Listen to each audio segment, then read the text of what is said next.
5 janvier 2017 de la contradiction, plutôt de la nécessité de la contradiction.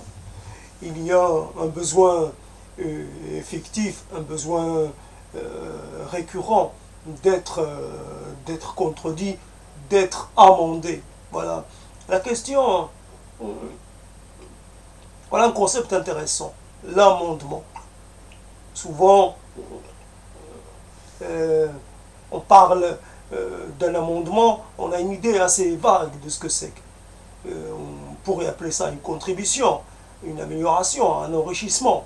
Quand on le compare aux termes qu'on utilise dans l'agriculture, amender une terre, c'est lui apporter des éléments qui seraient à même de l'enrichir et de la rendre plus complète, de la compléter. Voilà, donc le débat contradictoire serait une manière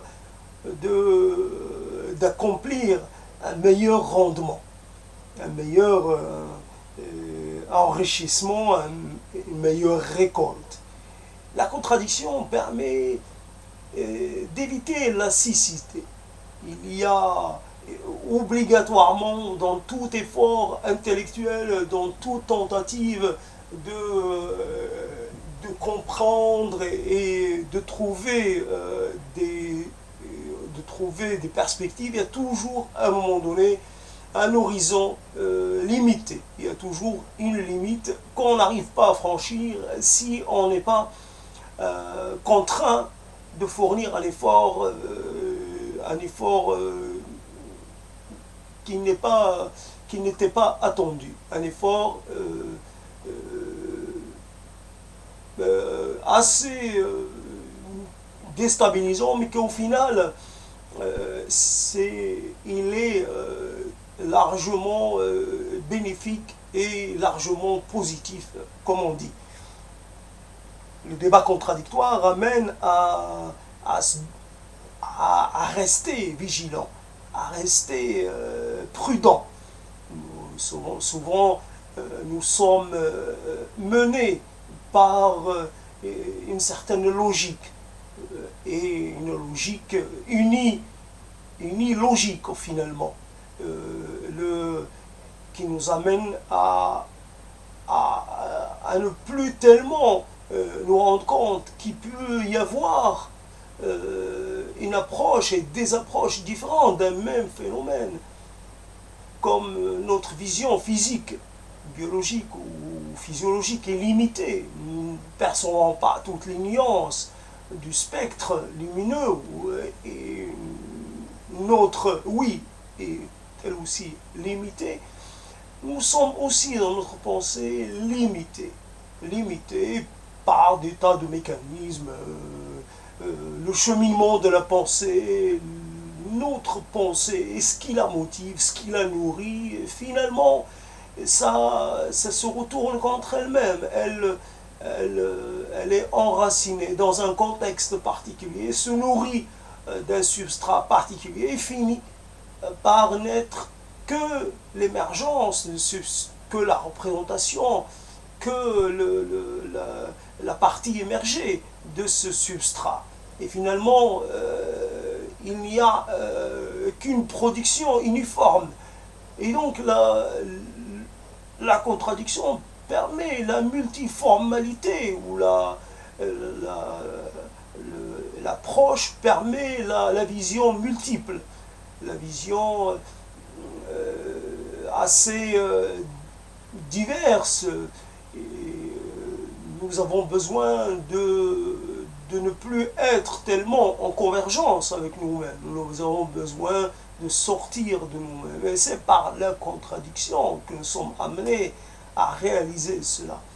La contradiction n'est pas quelque chose qui serait de la nuisance, de l'ordre de la bêtise, de l'ordre de la méchanceté. Ce n'est pas quelque chose qui est gratuit. Bon, à la rigueur, on pourrait aussi avoir des débats contradictoires pour la pure forme, Mais même cela est un exercice intéressant parce qu'il affûte notre... nous affûte finalement et nous permet d'être en capacité de répondre, une capacité d'être réceptif à tout ce qui pourrait être de l'inaccoutumé, de l'inattendu.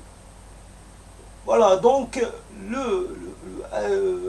sorte de monologue finalement émousse nos sens. La contradiction permet d'affûter ces mêmes sens. Ainsi, je suis réellement dans le monde de contradiction parce que je pars déjà de l'idée qu'il n'y a pas de vérité. Donc, malgré malgré cette conviction-là, j'ai besoin d'approfondir la chose. Je ne peux malheureusement, par mes propres moyens, y parvenir.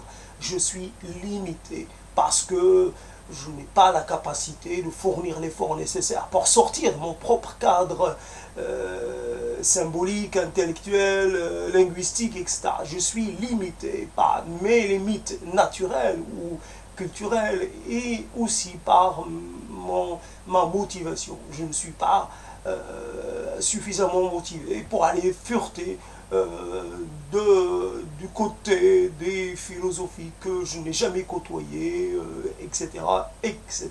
La contradiction m'amène un meilleur éclairage sur mes propres a priori, en fait, finalement, ce qui est aussi, je considère comme la vérité est aussi peut-être remis en cause. Il n'y a pas de vérité, il n'y a rien de vrai qui soit vraiment vrai que la recherche de l'alternance des choses, le principe de la variation. Certainement du côté des philosophies bouddhiques, etc., il y a des approches dans ce sens. Je ne connais pas ces philosophies, je n'ai pas été en capacité de les rencontrer, certainement une certaine distance culturelle par rapport à ces philosophies-là. Et puis bon, il y a des rencontres qu'on fait parce qu'il y a toute une ambiance, tout un accompagnement, et des fois on ne fait pas ces rencontres-là parce qu'il n'y a pas cet accompagnement, parce qu'il n'y a pas cet environnement, et voilà, donc on peut vivre toute sa vie, passer toute sa vie à s'interroger à propos des mêmes et toujours mêmes choses, même si on les conteste, on conteste toujours à partir des mêmes substrats et finalement on est amené à tourner en rond, on est amené à toujours faire le même effort et finalement la vérité qu'on a réussi à acquérir de façon pénible devient une vérité elle-même, une vérité pérenne, une vérité j'allais dire presque transcendante, et là qu'on sort du transcendantal pour y retomber, finalement on ressort d'un dogme pour retourner dans un dogme autre, même si on affirme qu'on est contre les dogmes et contre les vérités révélées, contre les vérités absolues, et finalement notre absolu devient ce refus-là lui-même. Donc il faut absolument, et on peut vivre sans aussi, mais pour certains esprits, il faut absolument aller se nourrir ailleurs, aller s'abreuver ailleurs. Il faudrait trouver des contradicteurs suffisamment en capacité de créer ce va-et-vient, certainement difficile, certainement conflictuel, certainement pas toujours agréable, mais créer ce flux et ce reflux, etc. Et donc de manière à permettre, peut-être avant de cesser complètement de se creuser les minages, avant que de mourir et de voir sa matière cérébrale devenir un liquide infâme, avant que cela n'arrive et sûrement va arriver, autant profiter de ce laps de temps qui reste pour pouvoir goûter à autre chose, quitte à laisser, des traces de ce qu'on a approché, quitte à laisser une partie du travail à achever par d'autres, mais nous devons apporter notre part du travail justement, et l'humanité se nourrit de la contribution de tous ses membres. Il y a chacun est utile à sa manière, à sa place, selon ses capacités, selon aussi sa motivation, et et les choses qui le comment dire, le singularise. Voilà, donc j'appelle à ce débat contradictoire, à cette disputation, à ces moments de tension.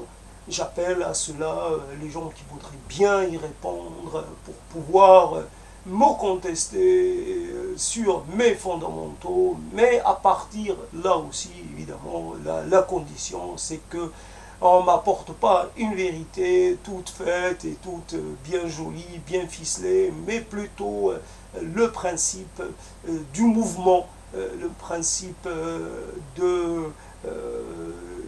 comment dire, du perpétuel changement. Je suis incapable actuellement de créer les conditions par moi-même, tout ça, les conditions de ce changement, les conditions de ce renversement de position, renversement d'optique, renversement d'approche. Je suis limité, je l'avoue. Mes mots touchent un peu à leur limite, et je finis par avoir un peu par tenir un peu le même langage, à affirmer un peu les mêmes conclusions, à avancer donc les mêmes conclusions. Cela me fatigue un peu, cela me rousse un peu. J'aimerais bien qu'on mette dans ce travail, dans cette progression, si on doit en parler en ces termes, dans cette quête, dans cette recherche, dans cette volonté d'aller voir ailleurs, si, comme on dit, l'herbe n'est pas plus verte, aller voir ailleurs si les autres n'ont pas une meilleure approche, n'ont pas une meilleure sensibilité, une meilleure perception. C'est de cela dont j'ai besoin, et c'est cela que j'appelle ardemment.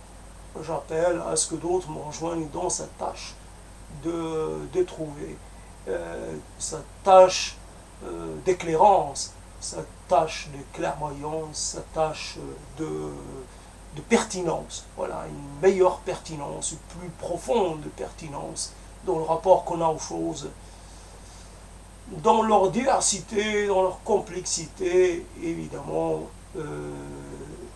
prévisible. Nous sommes les vecteurs de quelque chose qui nous dépasse. Nous devons juste garder vivant ce besoin de faire, et non pas de se contenter de ce qu'on a déjà accompli, de faire toujours au mieux, et de toujours être en contestation par rapport à soi-même et par rapport à ses propres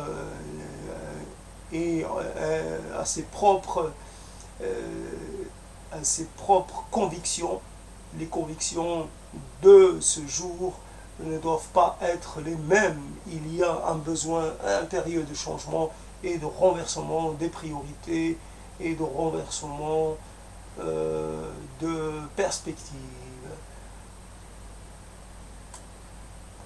Je m'arrête là en espérant que cet appel sera entendu. Fini. J'ai pas eu le grand élan d'élocution peut-être que j'aurais voulu pour un tel sujet. Ce sujet-là demande aussi une certaine qualité d'élocution. à certains moments, on est un peu en manque, euh, mais cela fait partie aussi euh, de cette équation. Il n'est pas toujours évident d'être au mieux de sa forme intellectuelle et physique. Et cela est un fait, et cela est une vérité parmi tant d'autres.